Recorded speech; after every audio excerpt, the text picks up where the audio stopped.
Director sir, I'm hero sir. Sir 2 பேருக்கும் first வந்து இந்த ஸ்கிரிப்ட் எழுதும்போது விஜய் சேதுபதி சார் தான் வரணும், வந்தால் அவர்கிட்ட போய் நம்ம எப்படி அப்ரோச் பண்ணணும்னு சொல்லிட்டு ஒரு விஷயம் இருக்குது. ஏன்னா ஏற்கனவே நீங்கள் 2 பேருக்குள்ள சின்ன ஒரு விஷயம் நடந்துன்னு இருக்குது. அது எழுதும் போது என்ன உங்களுக்கு தோணுச்சு? அப்புறம் சார் உங்களுக்கு டேரக்டர் சார் கால் பண்ணும்போது உங்களுக்கு என்ன தோணுச்சு? இல்லை, நாங்கள் சண்டைக்கு அப்புறம் மிஸ்கின் சாருடைய பிறந்த நாளில் ஒன்று சேர்ந்துட்டோம். அதனால ஏதோ விளையாட்டுக்கு ஆரம்பிச்சோம். தலைப்பே வந்து விஜய் சேதுபதி பாண்டராஜ் சண்டைன்னு தான் வந்துருமோன்னு இதாக இருக்கு. சண்டை உண்மைதான், நடந்ததுதான். ஆனாலும் அருவாள் அவர் எடுக்கல, நான் கத்தி எடுக்கல, துப்பாக்கி எந்த ஆயுதமும் எடுக்கல. நீ எப்படி நான் எப்படின்னு கையையும் நீட்டிக்கல. ஒரு சின்ன மனஸ்தாபம், அது பெரிய மனஸ்தாபமா மாறிச்சு.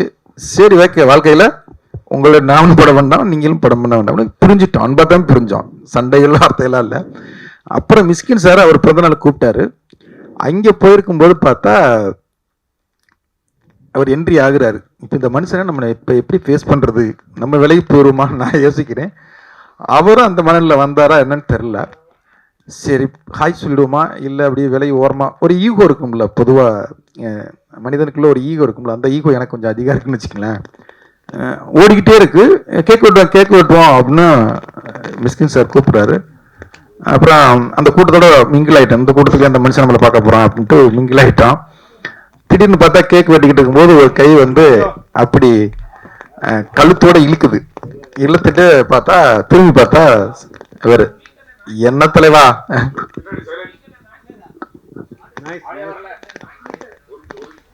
இல்ல கேள்வி சண்டையை பத்தியே கேட்கணும்னா கேமராவே கடுப்பாயிடுச்சு.